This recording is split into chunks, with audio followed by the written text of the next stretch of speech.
If you're watching this, it means I didn't delete the footage. I told myself I would. I swore I would burn every second of it, erase the files, pretend it never happened. But here you are, and here I am, breaking the only promise that might have kept me safe. Don't take this lightly. I'm not saying that for dramatic effect. I'm not some clickbait storyteller trying to rack up views. I'm telling you this because once you've seen what I saw, it doesn't let go. You carry it with you, like a stain that seeps deeper every time you think about it. I don't know if the thing I caught on my stream was just a glitch, or a ghost, or something worse. All I know is that when the stream ended, my life didn't go back to normal. I see it in the corners of my room when the lights are off. I hear it when I'm alone, like someone breathing just over my shoulder. Sometimes, I think it's still live, still watching me through my own camera, waiting for me to slip. You might think I'm exaggerating, but ask yourself this. How many streamers vanish every year? How many channels just go dark? No explanations, no goodbyes, just gone. People chalk it up to burnout, or privacy, or moving on. That's what I thought, too, until I realized maybe they didn't stop streaming by choice. Maybe something stopped them. That's why I kept this unedited. Every second is here, exactly as it happened, because if I trimmed it, if I tried to hide what you're about to see, it might twist into something worse. This is the raw truth, and you can believe it or not, but once you've started, you won't be able to forget. I'm warning you now, turn this off, close the tab, scroll away, because if you keep watching, you'll see it too. And when you see it, it sees you. Still here? Fine. Just don't say I didn't warn you. Before everything went to hell, my life was boring, comfortable, predictable, painfully ordinary. The kind of ordinary that makes you forget how fragile it really is. I wasn't a big-time streamer, not even close. I hovered in that weird middle zone, too big to be just a hobby, too small to live off the numbers. On a good night, I'd pull in a few hundred viewers, sometimes 1,000 if the algorithm felt generous, or if one of my stupid clips made it to Reddit. I streamed horror games mostly. People liked to laugh at me screaming into my mic like a little kid whenever a jump scare hit. I leaned into it. You have to, if you want people to stick around. My setup wasn't glamorous. A cluttered desk, a secondhand camera propped up on a stack of books, a gaming chair that squeaked so loud chat bullied me about it daily. Squeak Squad represent. They'd spam whenever I leaned back too far. That was one of our little in-jokes. Dumb, maybe, but that's how a community builds. Inside jokes, silly memes, moments you feel like you share with strangers who somehow start to feel like friends. The grind was relentless, though. Wake up late, scarf down whatever garbage food I had left in the fridge, check Twitter, go live, talk until my throat was raw, then collapse into bed at 4 in the morning. Rinse, repeat. Anyone who tells you streaming is easy has never tried to make people care about them for 6 hours straight. Some nights I'd stare at the viewer count ticking down and wonder if I was just shouting into the void. Still, I loved it. The thrill of hitting start streaming. The way the chat would light up with first, like it mattered. The milestones felt huge, even if they were objectively pathetic. My 10K follower stream. We did a pizza eating contest on camera. My 25K milestone. I forced myself to play through Outlast in one sitting, screaming until my neighbors banged on the wall. That's who I was, a guy chasing attention, stringing together moments of fake courage. The night it all started felt no different from any other. That's the part that still unsettles me the most, how normal it seemed. Nothing in the air, nothing in the rhythm of my day gave me any kind of warning. If anything, it felt like one of those nights where streaming was going to be easy, chill, maybe even fun. I'd stocked up on snacks earlier, A couple of energy drinks, a bag of cheap chips, a frozen pizza waiting for me in the oven. My routine was muscle memory at this point. Boot up the PC, check audio levels, glance at OBS to make sure the camera wasn't doing its usual grainy stutter, slap a little gel in my hair to look like I actually cared. It was all part of the ritual, like athletes tying their shoes just right before a game. The second I hit start streaming, chat came alive. Yo Squeak Squad Assembly. Late again, shocker. Bro's hair looks like a mop tonight sculpt. Same chaos, different night. And I loved it. That flood of messages always hit me with a rush I couldn't get anywhere else. My viewer count ticked up into the low hundreds almost immediately, and I cracked a grin. Tonight was going to be solid. Alright, I said into the mic, adjusting my squeaky chair on purpose just to bait the chat. The sound screamed through my headset. There you go, early squeak for the real ones. Chat blew up with rat emojis and squeak god spam. The familiarity of it all put me at ease. Whatever weirdness I'd convinced myself I'd seen in old VODs, whatever unsettling comments had crawled under my skin in the past, they didn't matter tonight. Tonight, I was in control again. We started with a couple of horror clips viewers had sent me. Cursed TikToks, grainy found footage, junk that looked like it was filmed in someone's basement. Perfect material for roasting. I put one on screen, some blurry video of a guy walking into a dark hallway with ominous noises playing. Bro's about to get eaten by the world's slowest demon, I said, rolling by. The deeper I went, the more the silence seemed to leave fingerprints. Not just on my life, but across places I'd never visited.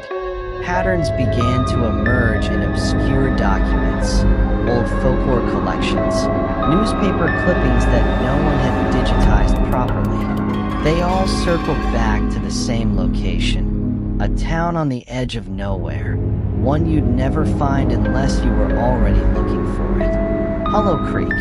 It was the kind of name that belonged on the cover of a bad paperback horror novel, but it was real.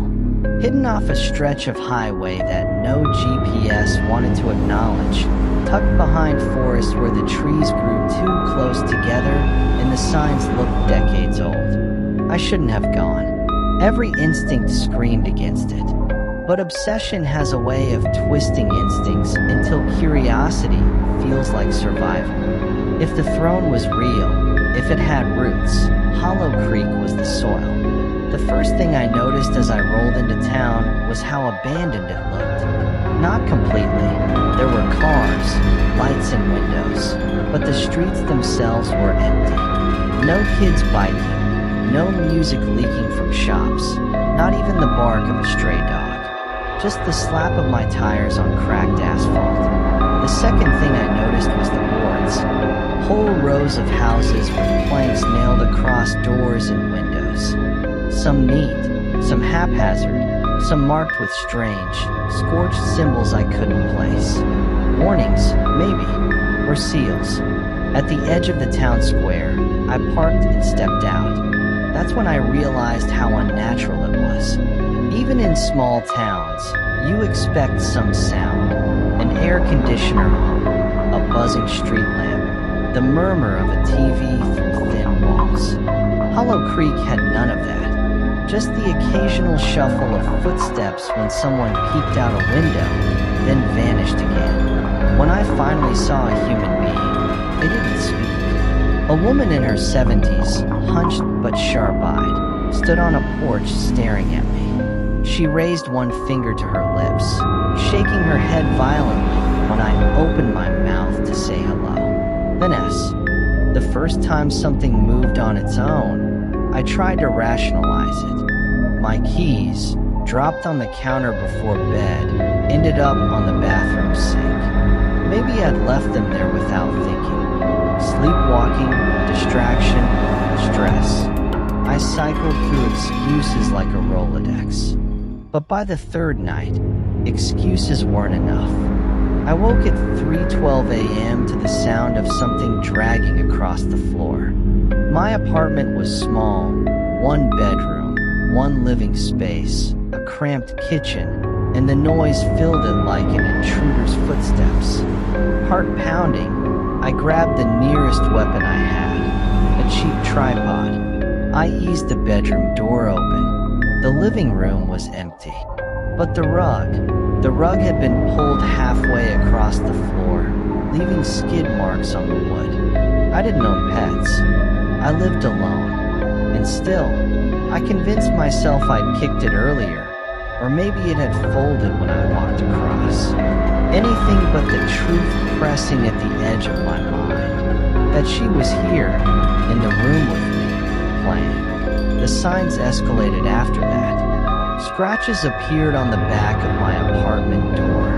3 long, vertical gouges, as though a child had dragged her fingernails across the wood. My phone glitched with notifications that vanished before I could read them. Strings of laughing emojis, then gone. One night, I woke with a pen still in my hand, the sheets covered in scribbles. At first, I thought I'd been doodling nonsense in my sleep. Then I made out the words, written over and over in shaky letters that weren't my own. Let her out. Let her out. Let her out. I started confiding in a friend, someone who'd guest starred on my channel before. I needed to hear a sane voice, someone who'd laugh and bring me back down. You're spiraling, man, he said over the phone. It's confirmation bias. You see scratches, you think demon. You hear a creak, you think ghost. You wanted views, so now your brain's feeding you exactly what you asked for. Then explain the writing. I snapped. He was silent for a beat. Sleepwalking. Every time I tried to ignore the sounds, they found a new way in. Through my phone, through the lights, through the spaces between words. Sleep was impossible. Food had no taste. I was rotting from the inside out, and still the walls kept whispering. Finally, something inside me snapped. Fear curdled into a kind of reckless resolve. If they wanted me to play, then fine. I'd play, but this time, I'd face them directly. The crack in the bedroom wall had widened since the first night. The plaster was brittle, crumbling at the edges, as though something was pushing from the other side. I fetched a hammer from the kitchen drawer, knelt down, and struck the wall. Once, twice, until a chunk gave way. Behind it was darkness. Not insulation, not pipes, just a hollow void yawning back at me. A faint draft kissed my skin, reeking of damp earth and something metallic, sharp. Blood, I realized. It smelled like old blood. I should have stopped. I should have patched it up, burned the whole building down, anything but what I actually did. I reached inside. My hand brushed against wood. No, planks, nailed together. A hidden passage. I pried more plaster away until I could squeeze my body through the gap. My phone's flashlight cut through the black, revealing a narrow crawl space that stretched into shadow. The walls were close, lined with gouges, claw marks, deep and desperate, as if dozens of hands had scraped for freedom. Every instinct screamed at me to turn back. Instead, I crawled forward. The space twisted, dipping lower, until I was practically dragging myself on my stomach. My phone flickered, light straining. And then, at the end of the passage, I found a chamber. It shouldn't have existed. It was bigger than the building's footprint, impossibly vast, with walls that shimmered like damp stone. The air buzzed with a low hum, vibrating in my bones. And scattered across the floor were belongings. A cracked pair of glasses, a child's stuffed bear, a purse with the strap to. I used to joke that my setup was cheap, but haunted by lag. Now I realize lag is merciful. Lag would have spared me from seeing what came next, because the footage doesn't stutter. It doesn't hide. It doesn't glitch. It shows everything, too clearly. The silhouette that had lurked for what felt like hours wasn't just an outline anymore. It pulled itself into form, joints cracking against air, stretching long fingers that scraped against my bookshelf. My posters trembled as though in a breeze no one else could feel. The chat detonated. It's real. Bro, run. I can hear it too, WTF. Call the cops now. The words blurred past so fast they became unreadable, a white wall of panic. Somewhere in that storm of text, I could still pick out my regulars, names I'd seen every night for years, begging me to leave, spamming emotes like prayers. But I couldn't leave, not just because my legs felt bolted to the floor, but because I knew what this meant. If I cut the feed, I'd have nothing but my own word against a nightmare. No one would believe me. The VOD would vanish like smoke. This unedited recording was my only proof. The thing moved closer. Its steps didn't sound like footsteps. They sounded like the groan of floorboards warping under weight they were never meant to carry. The camera shook slightly, not because of bad wiring, but because the air itself seemed to ripple. I grabbed my mic like it was a weapon. Chat, please, tell me you're still here. Tell me you can see this. The responses exploded. We see it. Yes. Don't look away. Please run. Their words were a lifeline. If they saw it too, then I wasn't insane. If they saw it too, then I wasn't alone. But the figure wasn't content just being seen. It wanted more. It reached out and touched my desk. My mouse skittered 6 inches across the wood, cords dragging with it. My keyboard lit up with random keystrokes, spitting strings of nonsense letters in a chat. Hey. Viewers screamed in all caps. I used to think of Hill House as a place. A building with rotting walls and crooked windows. A thing you could drive away from if you just pushed hard enough on the gas. But now I know better. Hill House isn't a place. It's a contagion. Once you step inside, it steps inside you. It's been months since that night, but I can't escape it. Not really. Jen still calls sometimes, though less and less. Her voice trembles with exhaustion, fraying at the edges. She tells me about footsteps in her apartment when she's alone, about her phone recording whispers while she sleeps. It wants us back, she says. It's only a matter of time. I want to tell her she's wrong, that we're safe, but I can't lie anymore. Because I've started seeing the signs too. At first it was just small things. Doors I know I locked swinging open. Cold drafts that smelled faintly of mildew. My own handwriting in notebooks I don't remember opening.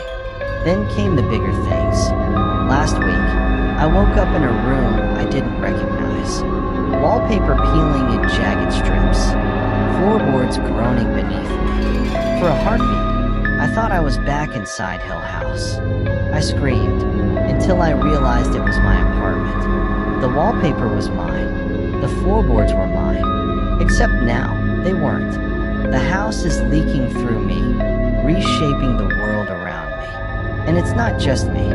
2 nights ago, Mark showed up at my door. No text, no call. Just standing there in the rain, soaked to the bone, his eyes empty. He looked thinner, brittle, like if I touched him, he'd snap. They're here, he whispered. Who? I asked. He didn't answer. He just stepped past me into the apartment, dripping water onto the floor. He smelled of rot, the same sour stench I remembered from the parlor. When I tried to stop him, his lips curled into a smile I didn't recognize. Don't fight it, he said, voice too calm. You'll only make it hurt worse. I blinked, and he was gone. No wet footprints. No dripping clothes. Nothing. I'm not sure.